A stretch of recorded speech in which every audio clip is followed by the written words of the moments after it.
It had been a perfect cottage day. Katie discovered that trees whisper when the wind blows. Orbie found out that even a noise that is far away sounds like it's right beside you when it's made near the water. And they both learned that hummingbirds are very tiny and almost buzz from flower to flower. Katie and Orbie had already pulled some potatoes from the ground. They found 6 carrots hiding under the earth. The vegetable garden was growing beautifully. When they brought their vegetables into the kitchen to be washed, Mom told them that the day felt very special. Katie wondered if Mom was planning a surprise. Mom told her that nothing special was planned, but the day was so perfect it felt like wonderful things might happen. Katie and Orbie were playing a game of tree tag in the woods. Orbie hopped from tree to tree as Katie chased him. Finally, he ran out of the trees and raced for one in the clearing, but Katie got to him first, and they both laughed because playing tag and knowing that sooner or later you were going to be caught was fun. Katie sat down in a daisy patch. She picked up a daisy and began to pull it apart. To each petal she pulled off, she said, "To swim or to play croquet." When she got down to the last petal, it said, "To swim." Both friends shot out of the woods and into the cottage. They took the stairs 2 at a time to get ready for swimming. Once they were changed, they called from the bottom of the stairs that they were going swimming. As the screen door slammed behind them, they heard Mom call, "Hold it!" And the 2 friends stopped mid-step and waited. When Mom opened the screen door, she looked at them both. She reminded them that children never swim alone. Katie looked at Orbie, and Orbie looked right back at her. They certainly did know the rule, but they were so carried away with the idea that they forgot. Mom reminded them that it was their job to never forget. Katie put her head down, and Orbie looked at his towel. They both felt very bad. Mom told them that she wasn't at all angry. She just wanted to be sure that they knew the rule. Then she told them that she would get her bathing suit on and pick up a towel. The day was perfect for swimming. At the beach, Katie and Orbie put on their swimming floats. As they floated and splashed in the water, Katie thought of a game for them to play. Mom sat on the dock and dangled her toes in the water. She was taking a long time to get in. By the shore, Katie filled her hand with some tiny pebbles and sand. She dug her hand through the water and pulled herself along. When she got to the deeper part, she dropped the pebbles and ducked her head under the water to watch them fall to the ground.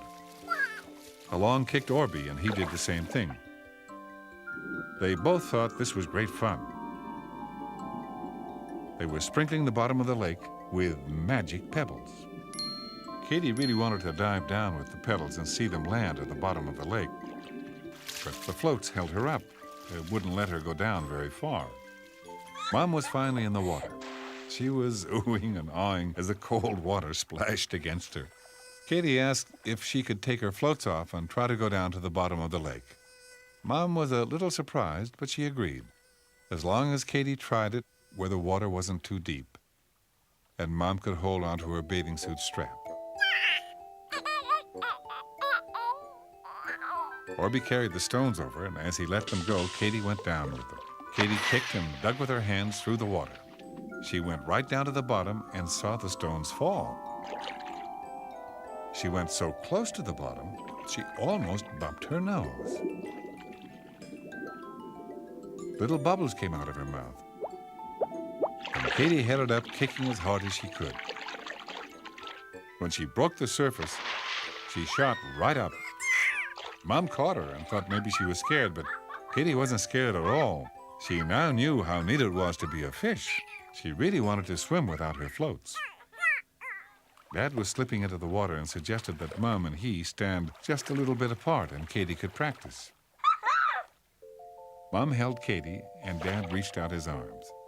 It was only a tiny distance to swim, but it would be hard work staying up. Katie took a big breath and Mom gave her a little push along. Katie made cups with her hands and dug in the water. She kicked as hard as she could. At first, Katie sank down, and Orbie moved a bit closer. Swimming without floats was scary to him. But underwater, Katie remembered to keep kicking hard and to use her whole body to swim. Soon she was going up again. Do you know that she worked so hard at swimming, she almost swam right past Dad? Well, everybody cheered, and Orbie flipped out of the water and back in again with a splash. Katie just loved the feeling of moving through the water. This time she wanted to swim even further.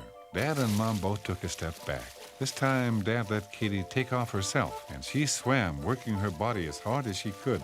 Soon, her little face appeared above the waterline, and she took in a big breath and kept swimming. Dad said, "That's my girl."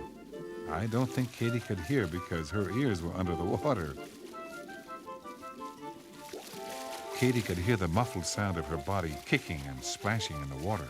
She reminded herself to keep moving forward and not let her breath out too fast. Soon she was at Mom. Mom picked her up and hugged her. Katie was getting the hang of it. Well, she practiced all afternoon, and by supper time, she could swim in a circle. It was a small circle, but nonetheless a circle at that. Orbie thought she was a marvel and told her so. He wasn't too sure of the water, and he didn't feel nearly as comfortable in it without his floats. As Katie was drying herself off, Dad told her that she was a natural swimmer and that she swam just like a mermaid. Katie's eyes sparkled, and she imagined herself as a mermaid in the lake.